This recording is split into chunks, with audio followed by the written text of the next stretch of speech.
Fala, professor Jason, a gente está aqui para mais um episódio. Fala, meu querido Marquinhos, nossos ouvintes, espero que esteja tudo bem com vocês. Bom estar aqui de novo discutindo ciência de qualidade contigo, Marquinhos. Vamos lá.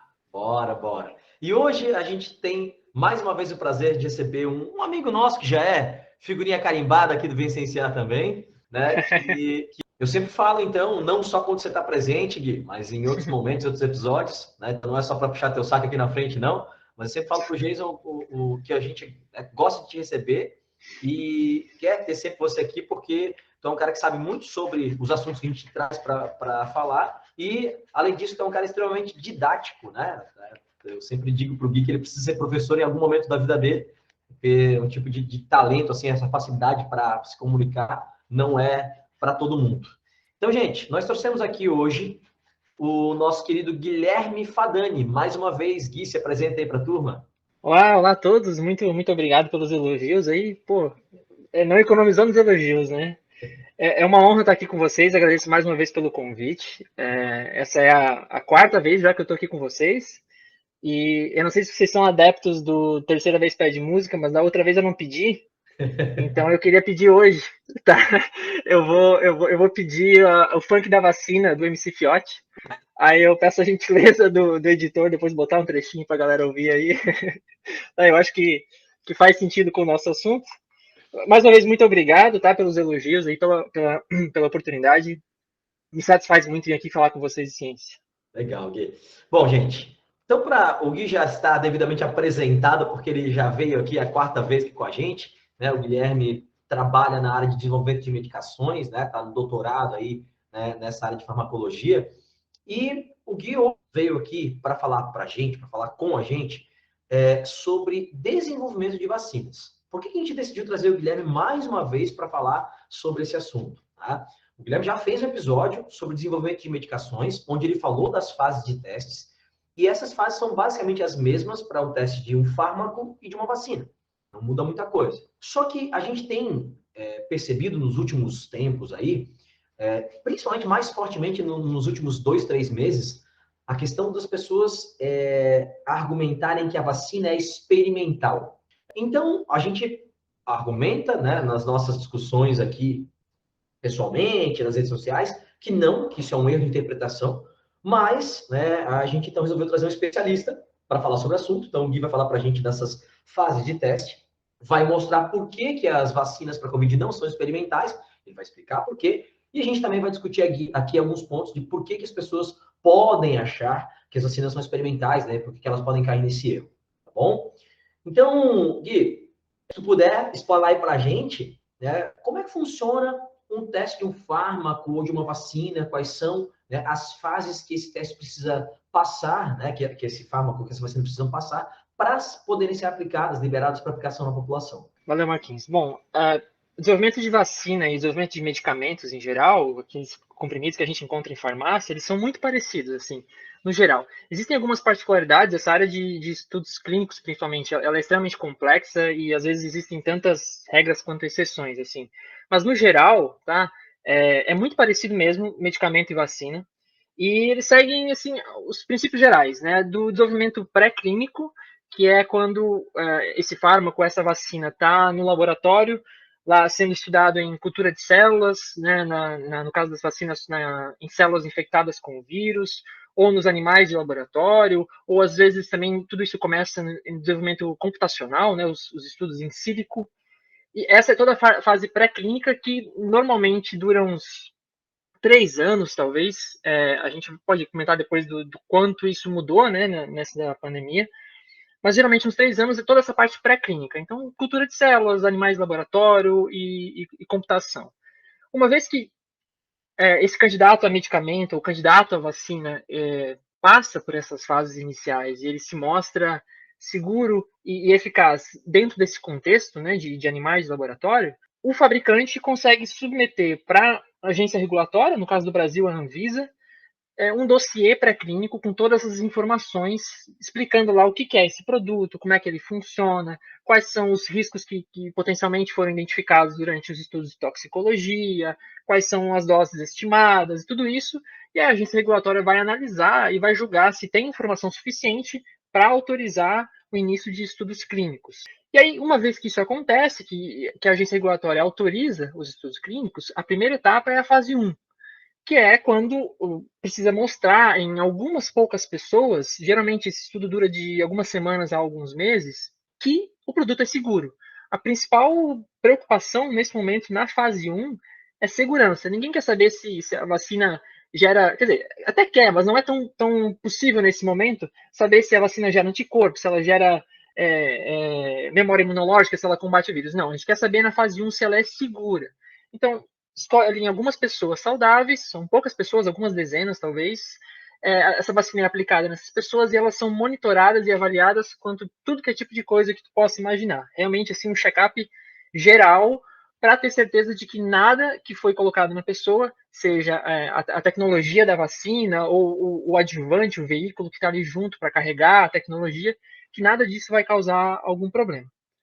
Bom, passada essa primeira fase, garantida a segurança desse produto, vem a fase 2. E a fase 2, ela funciona tanto para vacina quanto para medicamentos como se fosse um grande filtro. A fase 3, que eu vou falar em seguida, ela é geralmente muito cara e muito demorada. Então, nenhum fabricante quer levar o seu produto para uma fase 3 sem ter confiança de que aquilo vai realmente passar para a parte regulatória. Então, a fase 2 ela é um filtro onde esses produtos são avaliados pela segurança, uma confirmação da segurança que foi observada na fase 1, mas também, se possível, algum indício de eficácia já. Porque se não tiver nenhum indício de eficácia, provavelmente o desenvolvedor desse produto já nem leva para a fase seguinte. Tá? No caso das vacinas, como é que funciona essa fase 2? Basicamente, são algumas pessoas a mais do que na fase 1, então talvez aí 100, 200 pessoas, né? Pessoas saudáveis também. Esse estudo ele pode, geralmente, né, ele leva de alguns meses ou até 2 anos, dependendo do público-alvo. E é nessa fase que, no caso das vacinas, vai ser avaliada a capacidade desse produto em criar anticorpos e memória imunológica. Então, quando a gente recebeu algumas notícias ali, mais no começo de 2020, falando, a vacina tal gerou anticorpos, a vacina tal gerou memória imunológica. Isso provavelmente era fase 2. Eram os primeiros estudos ali onde os fabricantes estavam ávidos para ter esses indícios de que estava gerando anticorpos. É uma prova de conceito de que a vacina está estimulando o sistema imunológico das pessoas. Porém, produzir anticorpos e produzir memória imunológica não significa que a vacina funciona. Então, a gente precisa de uma fase 3. Essa é a última etapa do desenvolvimento clínico, a parte em que esse produto está sendo testado em humanos. E essa fase ela é geralmente muito grande. Ela vai de algumas milhares a dezenas de milhares de pessoas. E, originalmente, ela levaria até 4 anos para ser concluída. Tem muitos estudos clínicos que às vezes acabam sendo interrompidos porque eles duram tempo demais e a agência regulatória corta o estudo no meio. E esse estudo de fase 3 é onde a gente vai confirmar a eficácia, porque a segurança ela já foi confirmada na fase 1 e fase 2. Por ser um estudo com mais pessoas, claro que você também vai olhar para a segurança, mas principalmente fase 3 é eficácia. É mostrar nesse número grande de pessoas que são vacinadas, em comparação com as não vacinadas, que o vírus não infecta, né, que não causa doença, no caso do medicamento, ou que a doença reverte. Então, com esse conhecimento pré-clínico, que é lá das células, dos animais do laboratório, e esses estudos de fase 1, 2 e 3, focando na eficácia, indicativos, focando na segurança, indicativos de eficácia, e o estudo com um grande número de pessoas, tudo isso vai ser submetido para a agência regulatória, na forma de um grande dossiê, e a agência regulatória vai analisar esses dados e vai julgar se as informações que estão lá elas foram desenvolvidas da maneira adequada, se a agência tem informações suficientes para julgar aquele produto, porque obviamente você não pode deixar a decisão toda para o fabricante, seria um conflito de interesse, então a agência regulatória toma essa decisão de maneira independente, e ela precisa ter todas as informações disponíveis. Então ela vai primeiro julgar se ela tem essas informações, depois ela vai tomar a decisão com base nas informações que ela tem, se o produto é seguro e é suficientemente eficaz. Basicamente, o que a própria Anvisa fala isso com frequência é se os benefícios superam os riscos. Se essa balança é positiva, o produto é autorizado para entrar no mercado. E aí, bom, aí tem as várias formas que esse produto pode entrar no mercado, a gente pode até discutir depois, mas basicamente é isso, é fase 1, 2 e 3, né? E em humanos, e depois daí vem fase 4. Ô Gui, Muito legal essa tua explicação, e eu acho que é bastante interessante a gente chamar a atenção que o Guilherme já fez, né? Como o Marquinhos comentou aqui no início, um episódio anterior conosco, onde ele explica com maiores detalhes, né, esse processo todo. Pessoas então voltem lá nos episódios anteriores, né? Mas como o Marquinhos também falou aqui, basicamente no desenvolvimento das vacinas, né, então é muito parecido com o desenvolvimento dos fármacos, né? Você tem também a fase 1, fase 2 e a fase 3 em seres humanos, né? Os estudos clínicos aí. E Gui, acho que é bem interessante também pontuar aqui, bem rapidamente, chamar a atenção do pessoal que não se lembra muito bem, que antes de você chegar nessa fase 1, fase 2, fase 3 dos estudos clínicos em seres humanos, né, você teve aí um estudo em animais experimentais, em cultura de célula, em bioinformática, né, essa coisa toda, como o Guilherme falou, porque realmente, né, pessoas, esse é um dos argumentos que falam muito para a gente, porque isso foi desenvolvido muito rapidamente, porque pulou etapas, não sei o quê, papapá, né, a gente vai discutir isso mais ao longo do episódio. Mas não, isso tudo é testado antes de chegar. Ninguém é maluco de recrutar alguns voluntários ali na fase 1 para testar se a vacina, né, realmente ali é segura ou não, sem ter passado já com validações de pesquisa básica, né, em animais experimentais, em cultura de células, essa coisa toda. Né? Então, acho bem interessante ressaltar esse ponto aqui para não ficar as pessoas escutando o que o Guilherme acabou de falar e dizendo, olha aqui, ele está dizendo que realmente começou a ser estudado em seres humanos.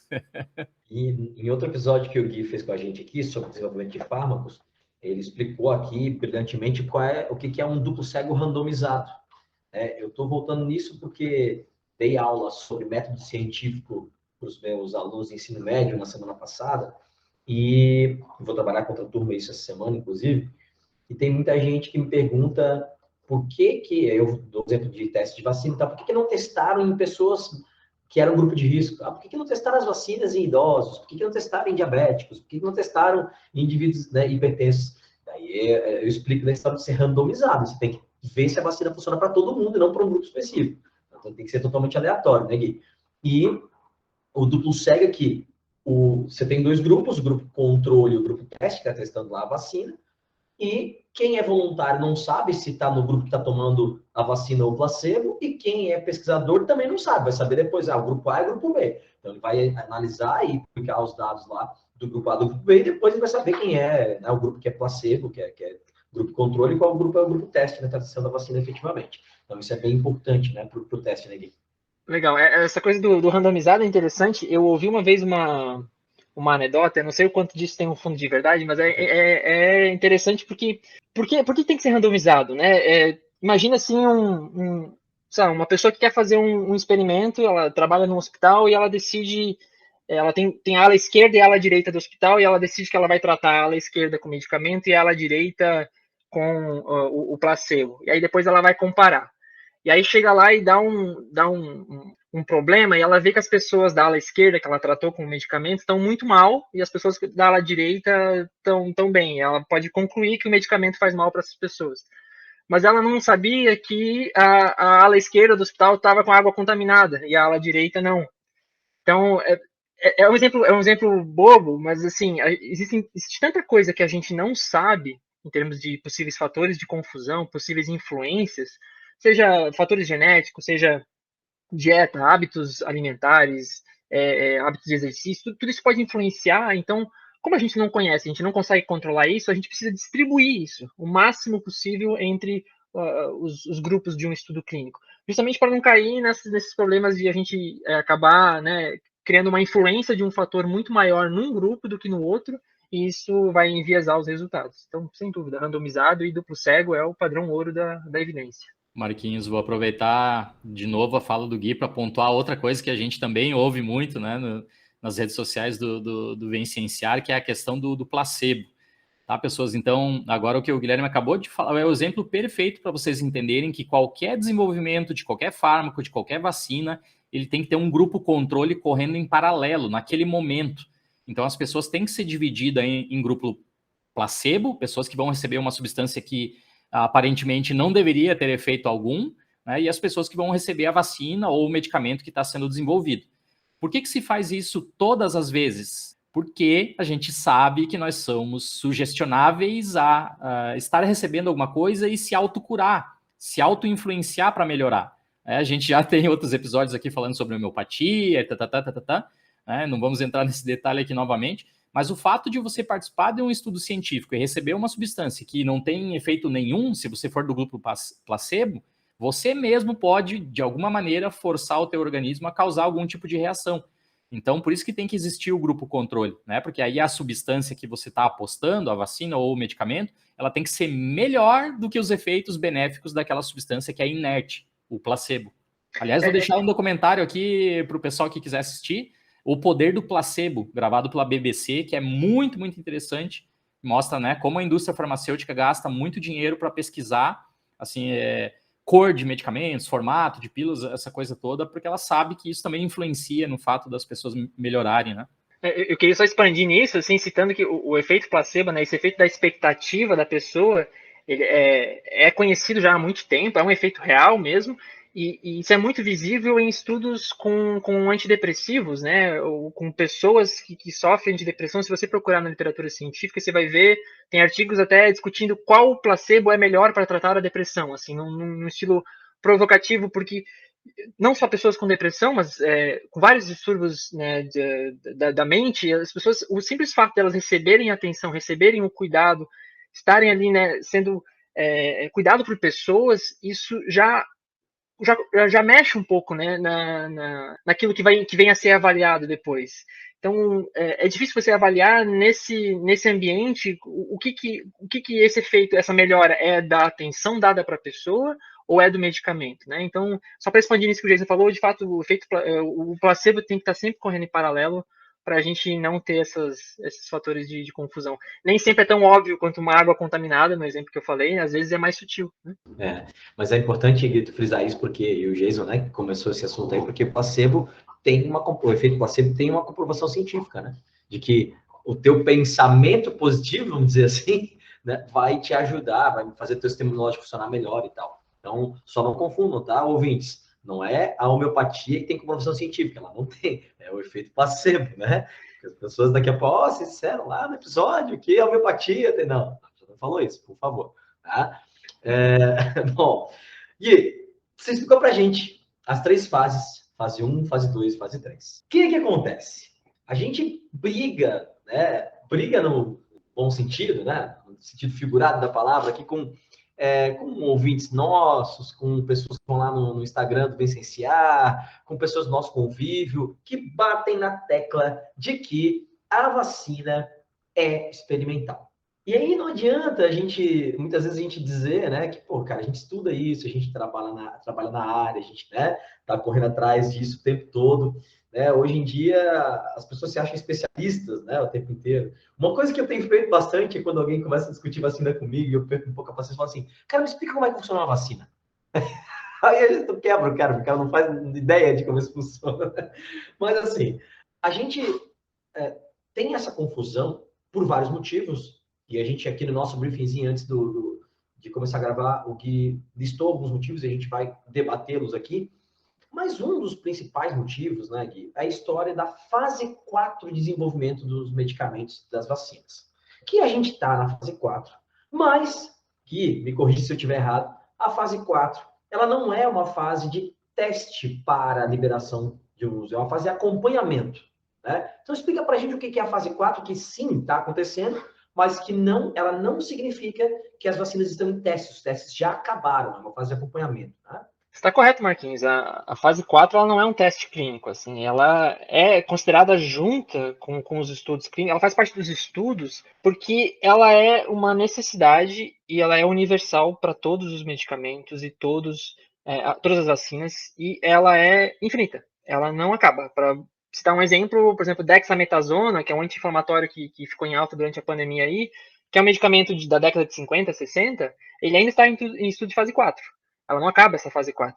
Ela continua enquanto esse medicamento estiver no mercado, porque ela é chamada de farmacovigilância também. Esse é o outro nome mais bonito dela, que é para vigiar o surgimento de efeitos adversos que podem acontecer depois da entrada de um produto no mercado. Mas por que essa fase 4 ela existe, no final das contas? Né? Alguém pode perguntar, bom, mas se tem fase 1, 2 e 3, e lá já testa a segurança do produto? Por que tem que ter uma fase 4? Será que eles não confiam na segurança, não confiam nos estudos? Afinal, é uma pergunta justa, alguém pode ter essa dúvida, mas calma lá, tem bastante coisa por trás disso. Assim, na verdade, os estudos clínicos, como eu falei para vocês, a fase 3, considera ali bastante gente, né? Alguns milhares, dezenas de milhares de pessoas. Mas isso não é muita gente se você for comparar com o mercado do medicamento ou a população que recebe a vacina. Nós chegamos hoje já, acho que a 11 bilhões de doses de vacinas aplicadas. Hoje eu digo nesse momento, não exatamente hoje, 11 bilhões de pessoas, ou seja, foram mais doses aplicadas que pessoas no mundo. E não existe estudo clínico que consiga antecipar esse tamanho de população. Então, o estudo de fase 4, ele vem como uma extensão dos estudos clínicos, 1, 2 e 3, para fora daquela população pré-definida homogênea da fase 3. Porque, imagine, o mundo, ele é muito, as pessoas são muito diversas, né, ao redor do mundo. Você tem etnias diferentes, você tem pessoas que tomam múltiplos medicamentos, você tem pessoas com dietas ricas em gorduras, dietas ricas em outra coisa, hábitos de vida fumante, não fumante, exercício físico, não exercício físico. Quando você estuda isso em estudo clínico, você não consegue juntar pessoas com todas essas variações o suficiente para você entender 100% dos possíveis efeitos adversos. E aí acaba gerando alguns efeitos de baixa frequência, que é onde eu queria chegar. Então, digamos que você fez um estudo clínico de uma vacina, lá fase 3, com 10 mil pessoas, e você não viu nenhum indício de trombose. Nenhum indício de trombose. Mas aí quando você aplica essa vacina em, sei lá, 50 milhões de pessoas, aparece um caso, 2 casos lá de trombose, e aí você consegue relacionar, bom, existe aqui uma condição rara em que uma situação muito específica em que esse produto, essa vacina, esse medicamento pode causar trombose nas pessoas, e aí você adiciona esse conhecimento que foi obtido durante a fase 4 ao know-how, ao hall do conhecimento desse produto. Agora você sabe que em casos muito, muito raros, esse produto pode causar esse problema. Né? E aí você pode criar, por exemplo, expandindo assim na utilidade da fase 4, você pode criar particularidades dentro desse mercado. Digamos que, por exemplo, uma coisa que acontece de fato é você tem etnias que se comportam diferentes em relação ao medicamento. O Jason, especialista em farmacogenética, sabe o que eu estou falando. Então, você tem, por exemplo, a população africana, ela metaboliza diferente um medicamento do que a população caucasiana. E aí você pode criar, bom, para a população que metaboliza mais rápido o medicamento, a dose tem que ser diminuída. Para a população caucasiana, a dose é a dose regular. E esse tipo de procedimento, ele só pode ser feito depois do acúmulo de conhecimento com a fase 4. Né? E a fase 4, ela é, na verdade, assim, uma camada extra de segurança e ela serve, eventualmente, para também retirar algum produto do mercado que está mostrando algum efeito que não foi observado anteriormente, né? A gente teve há uns 10 anos atrás aí um anti-inflamatório, que era assim uma grande promessa, que estava utilizando era o primeiro da classe desses anti-inflamatórios do mercado, ficou 6 meses no mercado e foi retirado porque começaram a aparecer alguns efeitos que eram raros, mas como o medicamento era revolucionário e ia ser aplicado em muitas pessoas, as agências regulatórias resolveram voltar atrás e falar, não, vamos esperar uma segunda geração desses medicamentos que não tenham esses efeitos. Uma outra possível aplicação é, digamos que a gente descubra um efeito da vacina sei lá, em grávidas ou num grupo específico. Então você pode, bom, já que essa vacina tem esse efeito, você vai direcionar para esse público específico outra vacina.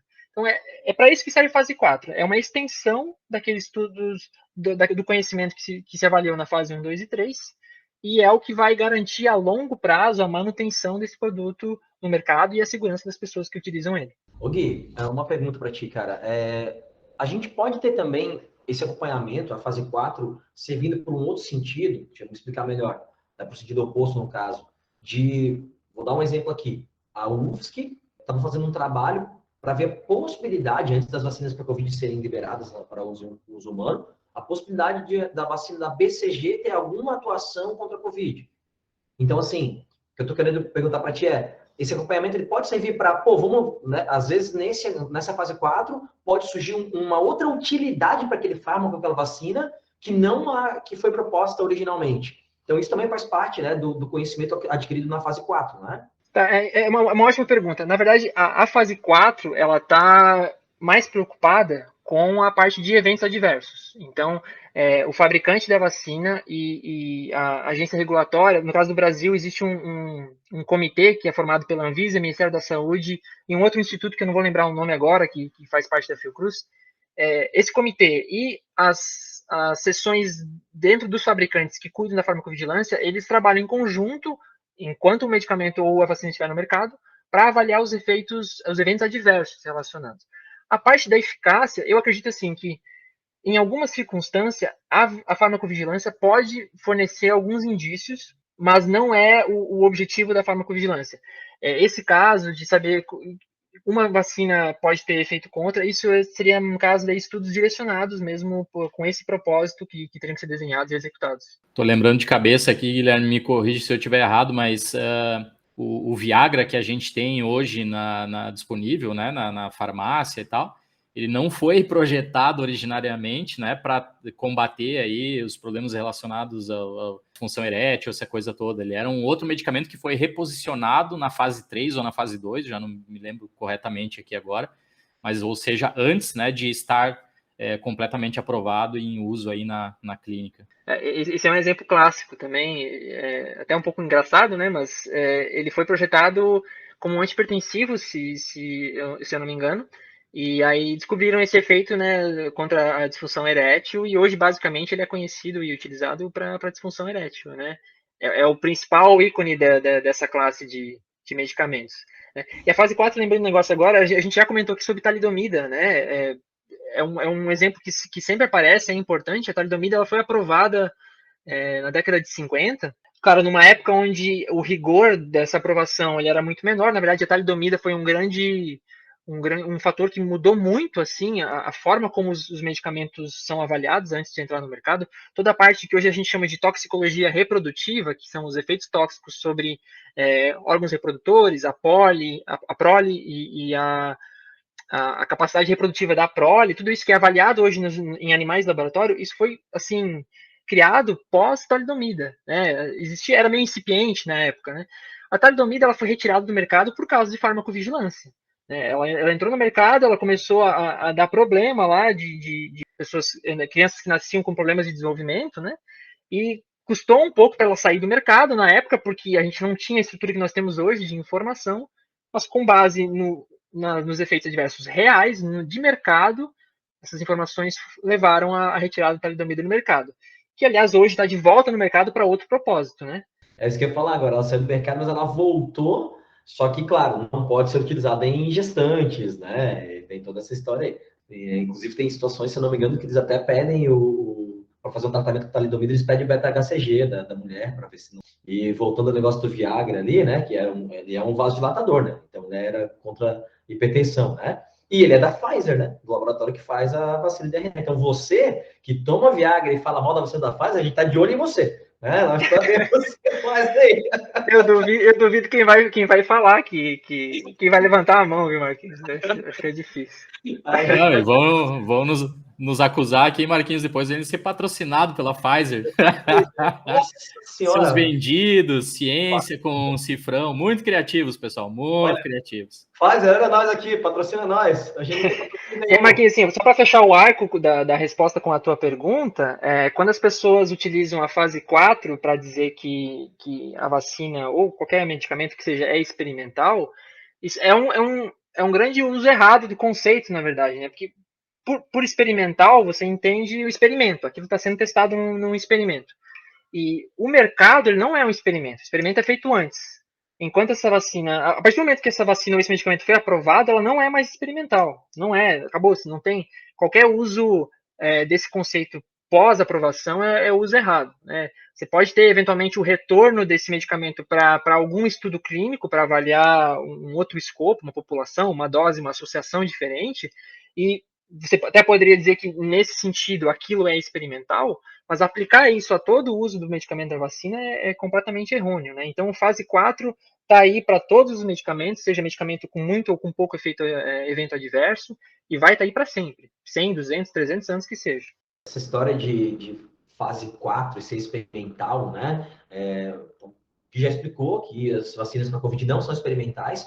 Pessoal, vamos pensar que tem órgãos reguladores, tem OMS, aí tem órgão de cada país, né? Aqui no Brasil, a Anvisa, lá nos Estados Unidos, por exemplo, a FDA. Os caras estão olhando, estão analisando, não é assim, vamos liberar uma vacina. Então, as pessoas não param para pensar, às vezes, em todos os testes, todo mundo que está trabalhando na regulação dessa medicação, dessa vacina, né? Mas acho que saiu uma fake news aí dizendo que os testes vão até o 2026. Eu conheço pouco da área, né? O Gui, que é o especialista aqui. Eu na minha ingenuidade, pensei, bom, então provavelmente a fase 4 vai até 2026, porque é uma notícia que saiu por aí. Mas, na verdade, pelo que você me falou, então a fase 4 ela não acaba, então provavelmente é só alguma fake news que saiu aí de falar de 2026 e tal. Na verdade, assim, é uma informação que não diz muita coisa, porque, teoricamente, você pode falar, os estudos podem ir até 2050, até 2080, depende daquilo que você está estudando. Como eu falei, a dexametasona, ela entrou no mercado na década de 50. E ela está em estudo clínico para Covid. Então, se alguém falasse lá em 1950, a dexametasona vai estar em estudo até 2022, seria uma informação muito enviesada, né? Então, as vacinas, sim, pode ter estudo rolando até 2026, mas não são os mesmos estudos que estão acontecendo, que estavam acontecendo agora. Provavelmente é com associação de vacina, é uma nova geração de vacina, é dose diferente, um público diferente, talvez, né? Então, pode. Enfim, essa informação ela não diz muita coisa mesmo. E fase 4 é indefinida. E aí você falou pra gente, né? Acho que o maior problema é essa história, né? De o pessoal falar de fase 4 e o pessoal acha que ainda é experimental. O Guilherme mostrou pra gente que não é. Outra coisa que pode confundir, que você comentou, né, com a gente, que antes de começar a gravar, é a história de dizer que a vacina foi liberada em caráter emergencial. As pessoas confundem isso também, né? Então, não tem nada a ver também, né, Gui? Não. Talvez, assim, na minha experiência, essa questão da aprovação emergencial, eu ouvi até mais vezes como argumento para chamar a vacina experimental do que a fase 4. Porque a aprovação. Quando a gente tem esse lema de dizer que quando as coisas são feitas com pressa, elas são mal feitas, né? E isso pode se aplicar a alguns contextos da nossa vida, mas certamente não se aplicam nessa situação da vacina, porque a aprovação emergencial não significa que foi feito com pressa. Aliás, existe uma pressa aí, mas não significa que você deixou de fazer alguma coisa para que isso fosse aprovado mais rápido. Tá? Deixa eu explicar o que é a aprovação emergencial, então, para as pessoas entenderem. Eu comentei, quando eu falei de estudos clínicos, que a fase 1 é a fase onde a segurança é a prioridade. A fase 2 é onde você avalia a imunogenicidade, a capacidade daquele produto de gerar uma resposta imune. E a fase 3 é onde você confirma a eficácia e segurança disso no número maior de pessoas. Então, quando você está no final da fase 3, você já tem o conhecimento da segurança e da imunogenicidade e provavelmente um ótimo indício da eficácia daquilo. Só que o processo de finalização de fase 3, com milhares de pessoas, elaboração dos dossiês, submissão disso para a agência regulatória, esse processo é muito oneroso. E historicamente, como eu falei para vocês, isso leva anos para ser aprovado. Então, o que aconteceu? Assim, já era comum em algumas agências regulatórias, na Anvisa isso foi uma coisa mais recente agora, uma forma de a gente agilizar esse processo final sem comprometer absolutamente nenhum aspecto da segurança ou da eficácia das vacinas. Essa forma é a aprovação emergencial. Basicamente, ao invés de ficar esperando toda essa fase 3, todo esse calhamaço de dados ser organizado e submetido para a agência regulatória, você vai submetendo aos poucos aquilo que vai saindo da fase 3 para a agência regulatória e já quase que em tempo real, e a Anvisa aqui no Brasil foi espetacular nisso, em tempos recordes, ela estava analisando, vai analisando em tempo real esses dados do estudo clínico. Então, quando um produto é aprovado emergencialmente, tá, tem algumas coisas importantes. Primeiro, toda a segurança já foi feita. Tá? Fase 1, fase 2 e boa parte da fase 3 já está concluída. Então, não existe dúvida sobre segurança. A eficácia é o único ponto em que não está totalmente fechado, porque às vezes no final do estudo de fase 3, você ainda não fez toda a análise de dados e tal, mas você já tem dados preliminares e às vezes já são dados muito robustos. Então, com isso, com a segurança garantida e com a eficácia bem encaminhada, já é suficiente para a agência regulatória aprovar. Mas, para não correr nenhum risco, toda aprovação emergencial ela precisa, primeiro, de um bom motivo, de uma emergência, então, no caso, é a pandemia, e aí os benefícios de ter esse produto no mercado, eles extrapolam muito os riscos de ficar sem ele, obviamente, a gente está vendo 600 mil mortos aí no Brasil, e seria muito mais se não tivesse vacina. Então, além disso, dessa emergência, a agência regulatória ela aprova isso para o uso restrito, então não é qualquer pessoa que pode se vacinar com vacina emergencial. Vocês vão lembrar do começo da pandemia, era só idoso, só profissional de saúde, e isso foi aos poucos expandindo conforme foram saindo os resultados. O tempo de vacinação é determinado, então não é assim, aprovou emergencialmente e pode vacinar enquanto a fabricante tiver o produto e tiver interesse público, está vacinando. Não, é período determinado, vai ser 1 ano, vai ser 2 anos, vai ser enquanto durar a pandemia. É isso, acabou esse período, é outra história. Esse produto sai do mercado e ele precisa passar por uma aprovação definitiva para voltar. E essa aprovação definitiva daí vai pedir todos os dados finalizados bonitinho. E uma coisa interessante também é que toda aprovação emergencial ela é uso exclusivo do SUS, porque ela tem que priorizar o acesso público e gratuito a esse produto. Então, no Brasil, vacina aprovada emergencialmente, ela não vai para clínicas privadas. A aprovação definitiva, ela já é vacinação em massa, clínicas privadas já estão autorizadas e tal. Por que uma vacina vai aprovar, vai pedir aprovação emergencial ou a definitiva? O que leva, né, essa tomada de decisão? Na verdade, o fabricante que vai tomar a decisão se ele tem a necessidade de já agilizar o processo e colocar esse produto no mercado antes, ou se ele já tem todos esses dados e ele já pode partir para uma aprovação definitiva.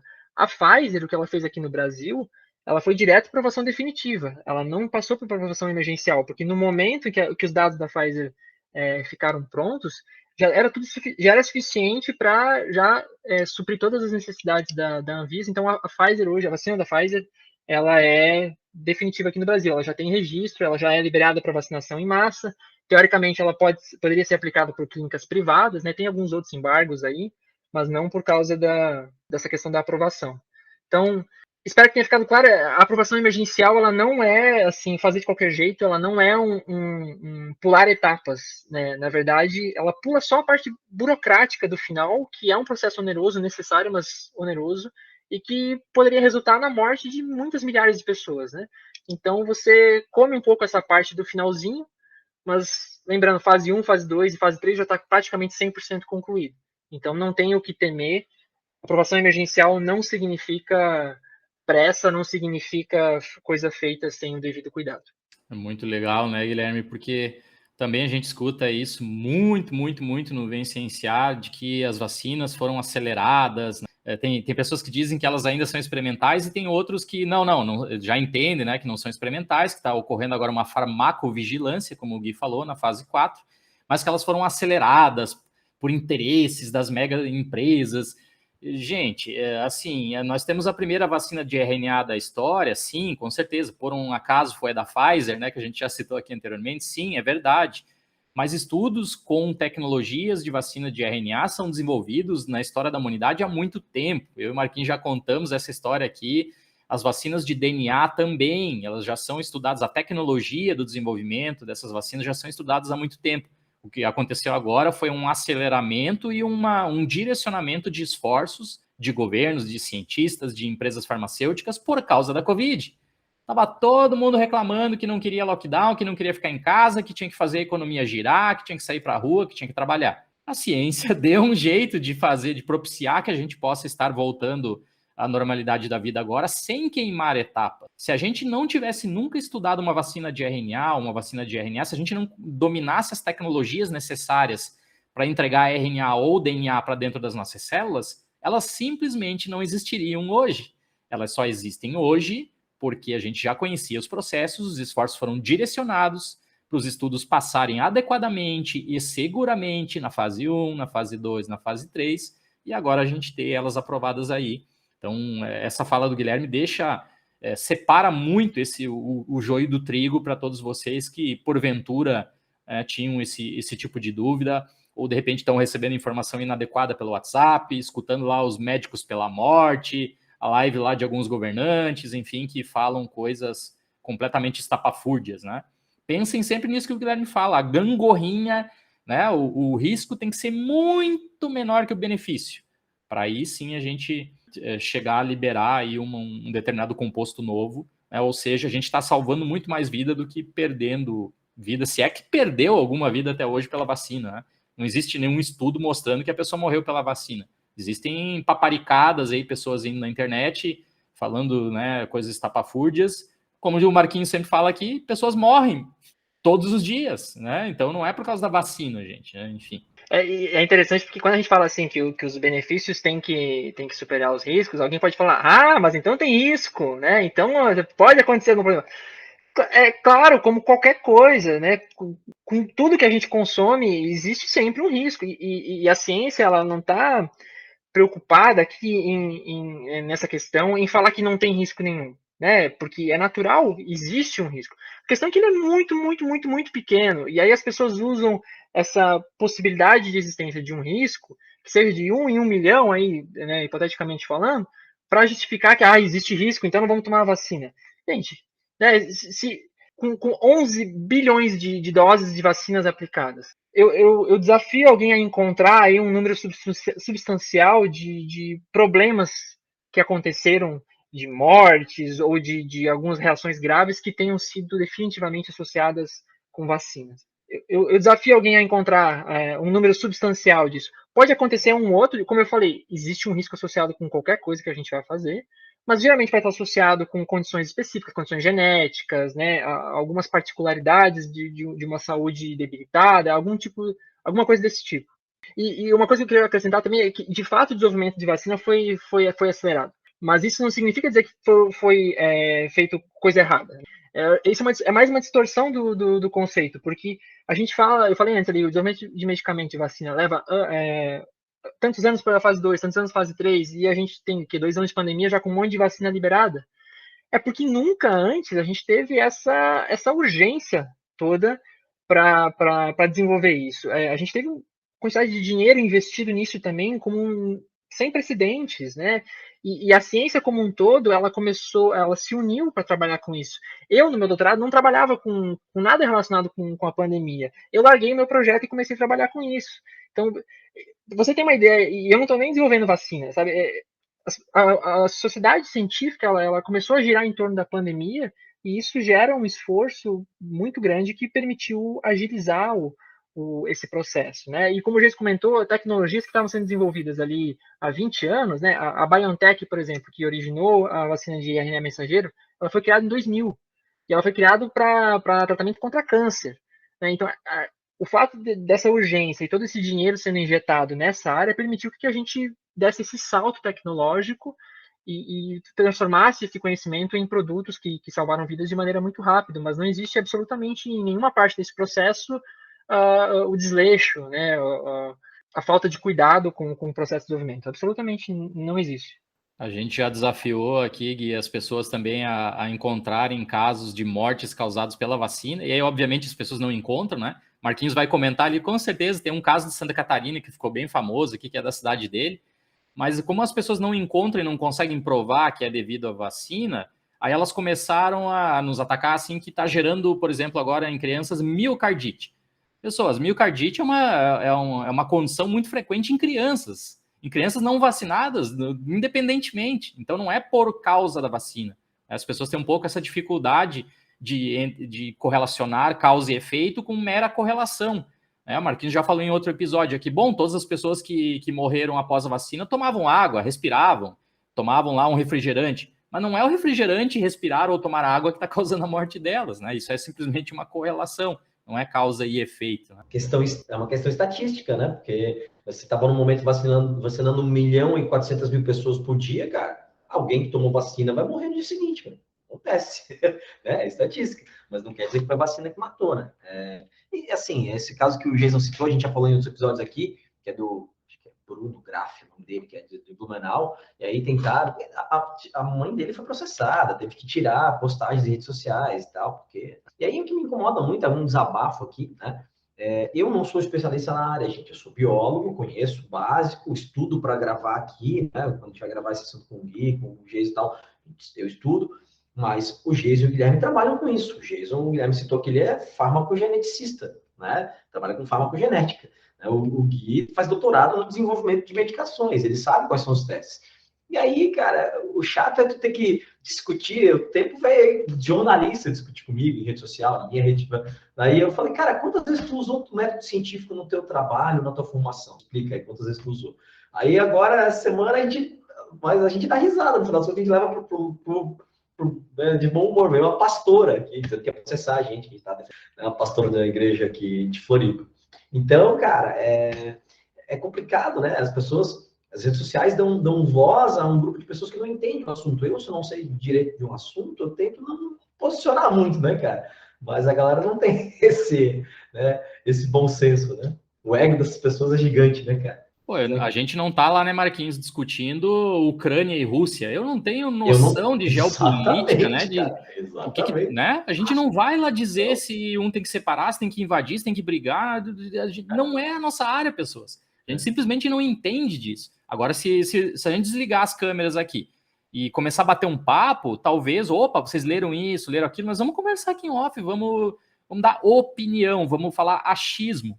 Mas isso a gente guarda para nós, a gente não coloca em rede social, a gente não fala para vocês escutarem, sabe? É nesse sentido que o Marquinhos está querendo dizer. A gente recebe muito ataque, né, de pessoas anti-ciência, de anti-vacina, que destilam ódio para cima da gente, nesse caso específico aí da líder religiosa aí, dizendo que vai nos processar, né? Não sei baseado no que ela vai nos processar, mas enfim. Então, são pessoas que, infelizmente, não sabem do que estão falando, mas elas têm voz, elas têm milhares, dezenas de milhares de seguidores. Imagina você sendo um líder religioso, você chega no teu culto constantemente falando que vacinas são experimentais, que cientistas são do mal, e não sei o que, não sei quantas pessoas à morte você poderá estar levando por um simples ato como esse. Então, se cada um se colocasse na sua caixinha, tivesse um respeito, né? As redes sociais seriam muito menos tóxicas e a gente conseguiria aproveitar o bom delas. E o bom da rede social é ouvir o especialista, é ter contato com pessoas que você jamais teria contato. O Guilherme está lá focado, desenvolvendo a tese dele, trabalhando pra caramba todos os dias. Vocês têm a oportunidade, de repente, escutar um cara desse, um cérebro sensacional desse. Esse é o lado bom da rede social. Mas não, eu tenho que ir lá dizer na minha experiência de WhatsApp que o Guilherme está completamente errado, que ele é um vendido, que ele trabalha para a indústria. É terrível isso. É o famoso confundir quem está falando com o dono do microfone. E esse negócio de eu ser vendido, quando eu participei da matéria do Fantástico, eu recebi um monte de mensagem dizendo que eu estava sendo pago pela Globo para falar as coisas que eu falei na matéria do Fantástico. Sério, cara, sério. Eu tive hater, não, teve de tudo, assim, teve gente que se apaixonou, então vou falar só as coisas ruins também, teve gente que se apaixonou por mim, mas eu tive hater, cara, teve gente que falou que eu tava sendo pago pela Globo, e se tu for olhar o que eu falei, meu Deus do céu, cara, eles seriam idiotas se me pagassem pra falar aquilo, porque é uma coisa tão comum, sabe, tão básica, né? E isso que o Jason está falando é exatamente isso. É confundir quem deveria estar sendo ouvido com quem tem um microfone para falar. A internet, eu ouvi uma vez de um palestrante, talvez o Jason vai lembrar que o Jason estava junto também. O cara falou que a internet ela possibilitou que idiotas que antes ficavam sozinhos, que eram só idiotas, hoje se juntem e formem bandos de idiotas. E aí ficam vários idiotas, todo mundo junto. E esse é um lado ruim da internet, né? E eu tô falando aqui, idiotas, na brincadeira, eu não culpo muitas das pessoas que são ignorantes no sentido de não ter esse conhecimento mesmo, porque a gente falou aqui sobre os motivos pelos quais as pessoas acham que as vacinas são experimentais, né? A aprovação emergencial, a fase 4, novos estudos clínicos com populações diferentes, o desenvolvimento muito rápido. Mas na essência de tudo isso, por trás de tudo isso, existe uma fragilidade que faz com que as pessoas sejam influenciadas por esses fatos, né? Então, alguém que se deixa levar pela aprovação emergencial de uma vacina e passa a pensar que aquilo é experimental, é porque, na verdade, ela não entende o que é a aprovação emergencial, ela não tem essa base sólida, né? Um dos fatores é essa questão da internet, que as pessoas se juntam e acabam criando um ciclo de influência, de opinião. Você tem a desinformação para fins políticos, né? Hoje isso eu acho que está muito claro, as pessoas deliberadamente espalham desinformação porque aquilo traz alguma vantagem política. Você tem uma coisa que eu observei muito também durante a pandemia, é o despreparo na comunicação, né, de uma maneira geral. Hoje já melhorou muito, mas no começo da pandemia, às vezes eu estava assistindo o jornal e eu, sendo especialista da área, eu ouvia aquela informação do jornal e eu às vezes ficava confuso, porque ela não tinha sido passada da maneira mais adequada, né? E a parte do aprendizado também, mas esse despreparo da sociedade de transmitir ciência, isso também faz parte do problema que a gente vive hoje. E por isso que o Vencenciar é tão importante também, porque o Vencenciar ajuda a capacitar as pessoas a entenderem a ciência por si, a não depender dessas vozes do WhatsApp, né? Essa forma como a gente comunica a ciência é muito importante e, de maneira geral, a sociedade está despreparada para comunicar a ciência. Nós, cientistas, e eu preciso assumir esse papel aqui também, os cientistas estão desacostumados a comunicar a ciência. Não é comum na carreira acadêmica, muitas vezes não é nem bem visto, você se tornar um divulgador científico. E isso é errado. A gente precisa de mais cientistas com o microfone, tem que soltar a pipeta e pegar o microfone. A gente precisa de cientistas na política, a gente precisa de cientistas com vozes, para que as pessoas estejam dispostas a ouvir os cientistas e que elas enxerguem, em casos desse como a pandemia, que elas, quando o assunto é ciência, ela tem que ouvir o cientista, e não o político. Afinal, quando você precisa construir uma casa, você não vai buscar, sei lá, um médico, você vai buscar um engenheiro. Então, cada pessoa dentro do seu quadrado. Eu acho que isso quando a gente está falando de assuntos sérios, de política pública, eu acho que tem que ser assim mesmo, né? Não é ruim, não é proibido dar opinião, mas quando a gente fala de política pública, eu acho que a opinião ela tem consequências muito grandes. E, por último, assim, eu acho que o despreparo das pessoas também, né? E não é uma coisa nova e não é nenhuma coisa do Brasil. A educação, ela não forma as pessoas para entender ciência. O Carl Sagan já escrevia isso lá na década de 90, no Mundo Assombrado pelos Demônios, no livro dele. E ele falava assim, na década de 90, do sistema educacional norte-americano, ele já falava isso. Existe alguma coisa que acontece entre os anos primários e o final da formação escolar, que as crianças que eram extremamente curiosas, elas perdem essa curiosidade, elas se tornam apáticas. E aqueles que continuam curiosos, eles viram os nerds, eles viram os esquisitos. As pessoas que gostam da ciência, que gostam de estudar, elas acabam sendo marginalizadas, assim, socialmente, ao menos. E acho que esse fenômeno, ele está muito vivo ainda no Brasil, e o fato das pessoas estarem despreparadas para lidar com informação científica, quando entra numa pandemia e começa a chover informação, e é realmente muita informação, ao ponto de que eu, cientista, às vezes fico saturado de tanta informação, as pessoas não sabem para onde ir, e elas ficam com dificuldade de entender a informação. Por que a imunização completa eram 2 doses, hoje já se fala de 4ª dose, o que mudou? Sabe? Tem muitos exemplos, o que é um RT-PCR, por que isso é diferente de um teste rápido? É muita informação técnica para uma população que está despreparada para lidar com essa informação. E, bom, eu não tenho solução para isso, mas acho que começa pela educação, né, Marquinhos? Cara, eu acho que concordo totalmente contigo, foi, né, sensacional o que tu comentou aqui.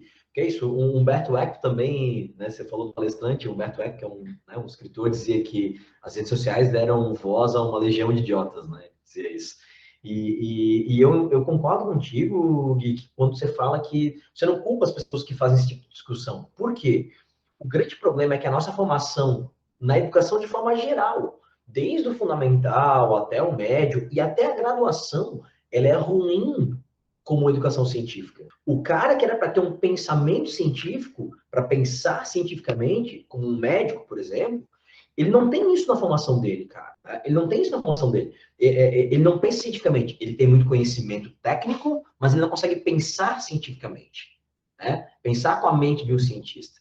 E aí a gente acaba tendo essas pessoas tendo que buscar isso de forma, né, autônoma, né? Eu convivo com uma médica, né? Minha namorada é médica, então ela tem essa busca porque ela busca isso, não é da formação dela. Só que aí a gente tem pessoas que são da área, médicos, por exemplo, a grande maioria dos médicos segue a ciência, a grande maioria. Mas você tem alguns, né, porque eles buscam isso de forma autônoma, mas a maioria, né, segue, porém tem alguns que não. E aí você vai ter médico dizendo que vacina causa, né, tem problema, que cloroquina, né, Gui, funciona, que vermectina funciona, porque eu usei no meu paciente, aquela história, né, do seu relato pessoal, da sua experiência pessoal e tal. E aí, cara, quando você tem um médico, status que essa profissão tem aqui no nosso país, né, corroborando esse tipo de discurso, velho, aí falta a nossa educação científica de entender que não é quando um cara fala que isso é verdade científica, que não é um consenso científico. As pessoas não conseguem entender. Se tem um cara corroborando aquilo que para ele faz sentido e deixa ele confortável, porque vai ter o viés de confirmação, né, do que ele pensa, tá bom, cara, tem um médico falando. Então, o podcaster aqui, que é da ciência, mas é só um podcaster, não é médico, para ele a fala dele não importa.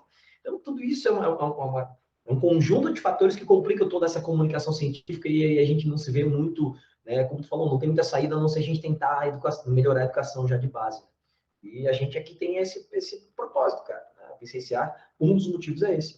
Marquinhos, confunde os fatores ainda com a tal hoje vamos dizer assim, do empoderamento que a rede social traz, né? Então, vamos lá, pessoas, nós temos aqui uma audiência em 26 países, faz tempo que não olho lá a estatística. São 26 países diferentes, provavelmente pessoas brasileiras ou que entendem português nos escutando aí pelo mundo, né? A gente sempre falou, Brasil é a maior audiência, Estados Unidos a segunda maior audiência, Japão a terceira maior audiência e depois, né, tem gente de tudo que é canto.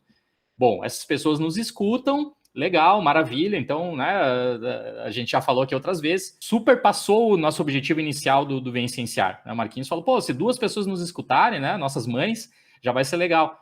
Mas a coisa tomou uma proporção enorme, né? Estamos na 3ª temporada aqui e continua crescendo bastante. Aí as pessoas vêm no nosso Instagram reclamar, denegrir, nos xingar, baseado nas vozes nas cabeças delas e com profissões que nada tem a ver com ciências biológicas ou imunologia, virologia, e colocam o argumento de que o fulaninho lá tem 10 mil seguidores, que o fulaninho tem 20 mil seguidores, o empoderamento, né? Gente, assim, desculpa vocês que são mais jovens e que nos ouvem, mas ter 1 milhão de seguidor, ter 100 mil seguidor, não dá empoderamento para falar o que aquelas pessoas falam. Nós temos um Instagram pequeno porque a gente não dedicou a crescer o nosso Instagram. A gente fez um podcast, abrimos lá um canal de rede social para divulgar os episódios, fica lá meio largadinho, né? A gente vai lá, agora estamos tentando dar uma bombada um pouquinho nele, justamente porque senão as pessoas não acreditam no que a gente está falando, e isso é um absurdo. O Marquinhos tem mais de 20 anos de sala de aula como professor. Eu tenho mais de 20 anos na pesquisa, desde a iniciação científica até também me tornar, né, assim como o Gui vai ser daqui a pouco, doutor naquela área específica, pós-doutorado, depois professor também. Então, a gente não está brincando aqui. Eu tenho um currículo Lattes, o Gui tem um currículo Lattes, vocês podem entrar lá e ver tudo que a gente fez na vida já. A gente não está tirando isso da nossa cabeça. Tá? Não é porque a gente tem pouco seguidor que a nossa informação está incorreta. Então, desvinculem isso. A gurizada nova está muito apegada nisso. A gente sofreu agora recentemente, até vou deixar a solidariedade aqui, o nosso amigo também doutorando, né, o Wesley, que já esteve aqui com a gente agora, cresceu lá o Instagram dele, está com mais de 100 mil seguidores, né, ele faz um trabalho bem interessante, né, aliando aí psicologia e neurociência e tal, e aí as pessoas iam lá atacar ele porque o fulaninho lá que tem mais de 1 milhão, né, o cara tá falando a verdade e o Wesley tá falando contra, o Wesley não sabe nada porque ele tem menos.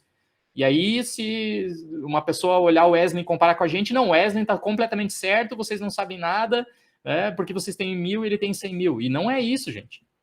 Não tem nada a ver com questão de rede social. A rede social é um mundo à parte, é uma coisa completamente diferente. Tem outros objetivos, muitas vezes é vender, né?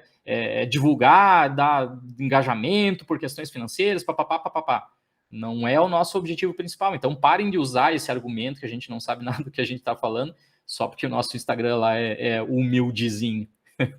Então é isso, gente. Cara, mais uma vez, sempre um prazer te receber aqui, Gui. Muito obrigado por aceitar nosso convite mais uma vez. Cara, você é da casa. Sempre que você quiser, a gente te chama quando a gente precisa. Mas se você quiser, um dia, tem um assunto para falar aqui, por favor, vai ser super bem-vindo. Pô, obrigado. De vez em quando eu tenho umas ideias aí, a gente tem que colocar em prática aí. Porque eu também, pô, doutorado, né, é complicado, a gente fica meio sobrecarregado, assim, e a gente acaba querendo se livrar de outras coisas, mas é muito gostoso sempre estar aqui com vocês, eu gosto, assim, obviamente vocês percebem, né, ao longo da minha fala aqui que eu vou me empolgando e que eu gosto. E a gente começa com umas anotações aqui, e quando eu vejo, eu já estou falando muito mais.